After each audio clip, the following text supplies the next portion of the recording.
Madam President, the United Nations must continue to be a beacon of hope amidst a turbulent global environment. Today, we find ourselves in a world where the quest for peace is met with a defiant echo of conflict, where the promise of sustainable development is eclipsed by the dangerous specter of climate change and food insecurity, and where the dignity of millions of people is trampled upon with impunity. In Ukraine, the sovereignty and territorial integrity of a nation are being violated. Yet, decisive action by the United Nations Security Council remains fettered by the veto. Justice demands that we defend the territorial integrity of all states, large, small, powerful, and weak. Equally concerning is the conflict in Sudan, which rages on with devastating consequences for the people of that country, including famine and mass displacement. This conflict will continue to undermine efforts to achieve lasting peace and sustainable development. This Assembly must also condemn the continued oppression and persecution by the Taliban of women and girls in Afghanistan, who face not just lack of access to education and restrictions on their movements, but now even their voices cannot be heard in public. Closer to my home, CARICOM has been actively supporting a Haitian-led process for the restoration of democracy, peace, and stability in Haiti. We welcome the deployment of the UN-authorized multinational security support mission led by Kenya as a crucial step towards stabilizing the security situation.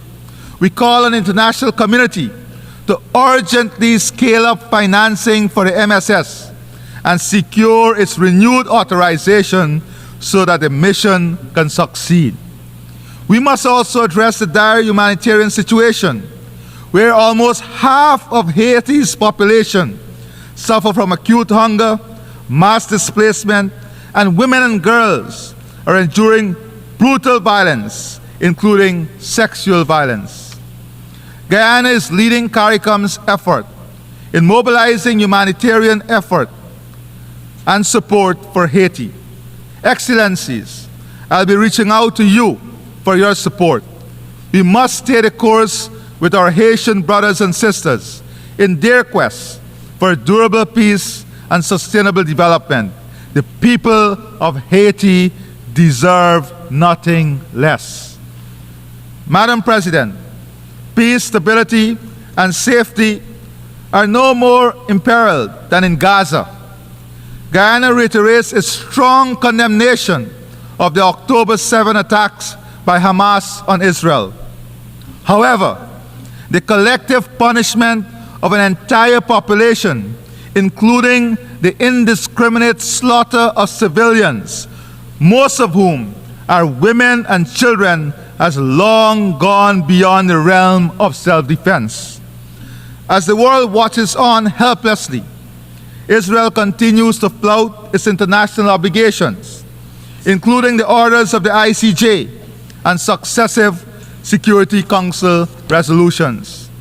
Instead, the right of self-defense is being used as a weapon of mass extermination, stoking legitimate fears of genocide.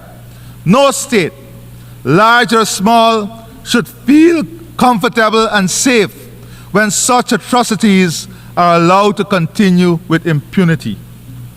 The war in Gaza must end now. We reiterate our demand for an immediate ceasefire and the release of all hostages and Palestinians illegally detained. Madam President, for more than 75 years, the Palestinian people have been denied their right of self-determination. We must advance the two-state solution, as this remains the only viable option for a future where Palestinians and Israelis live in peace and security. Turning to our brothers and sisters in Cuba, Their right to development continues to be stymied by the economic embargo. Guyana renews its call for revocation of the embargo and the removal of Cuba from the list of state sponsors of terrorism. Madam President, the United Nations has a special responsibility for the security of small states. Small states look to multilateralism and the rule of international law to protect them from foreign aggression. Guyana is a small state that has had to contend with aggression from the Bolivarian Republic of Venezuela for all 58 years of our nationhood. International law and its strict application have been our armor and our shield in our determination to protect ourselves from this aggression. The disproportionate concentration of power favors a few powerful nations, whilst marginalizing the voices and concern of the broader international community. Developing countries are justly demanding more inclusive and representative decision-making processes in institutions and organs such as the UN Security Council, the World Bank, and the IMF. It has been 11 months since the Hamas attack that killed 1,200 people and where hostages were taken.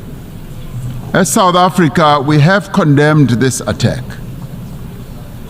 In response, Israel embarked on an act of collective punishment in its assault on the people of Gaza.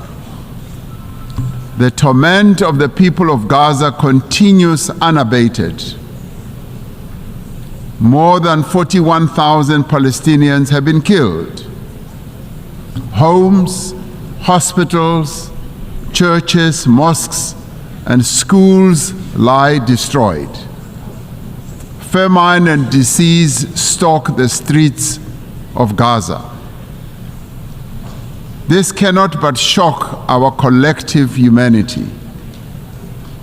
The violence the Palestinian people are being subjected to is a grim continuation of more than half a century of apartheid that has been perpetrated against Palestinians by Israel.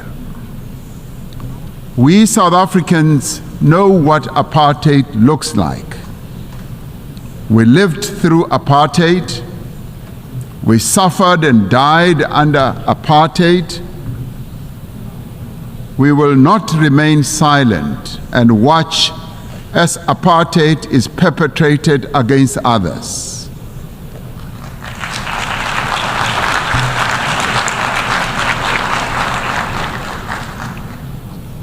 Through the United Nations and the instruments it wields, we must end the suffering that Palestinians are being subjected to.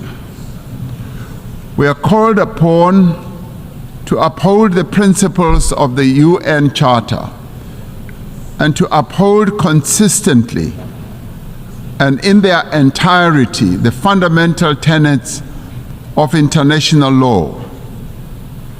International law cannot be applied selectively. No one state is more equal than any other. In December last year, South Africa approached the International Court of Justice, seeking an order to prevent Israel from committing genocide against the people of Gaza. We did so in terms of our obligations as a state party to the Convention on the Prevention and Punishment of the Crime of Genocide.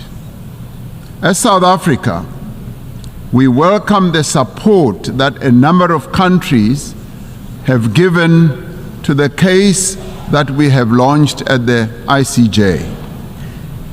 The ICJ's orders make it clear that there is a plausible case of genocide against the people of Gaza. They further make it clear that states must also act to prevent genocide by Israel and to ensure that they are not themselves party to the violation of the Genocide Convention by aiding or assisting in the commission of genocide. We reiterate our call for an immediate ceasefire and for the release of all hostages. The only lasting solution is the establishment of a Palestinian state, a state that will exist side by side with Israel, with East Jerusalem as its capital. Our moral conscience further demands that we exert every effort to bring peace also to other countries, especially the eastern part of the Democratic Republic of the Congo, to Sudan, to Ukraine, and other parts of the African continent. We must realize the aspirations of the people of Western Sahara to self-determination. Achieving and maintaining peace and security requires the collective will of the community of nations gathered here. It requires that the UN Security Council should be a more representative body and inclusive. 78 years since its formation, the structure of the United Nations Security Council remains largely unchanged. Africa and its 1.4 billion people remain excluded from its key decision-making structures.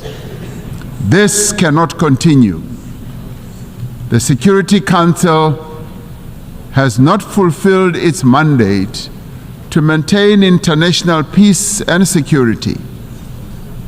The UN Security Council must be reformed as a matter of agency.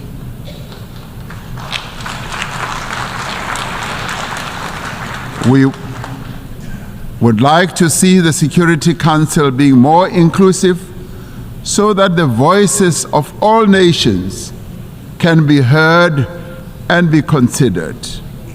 It cannot remain an exclusive club of just 5 nations to the exclusion of the many nations in the world.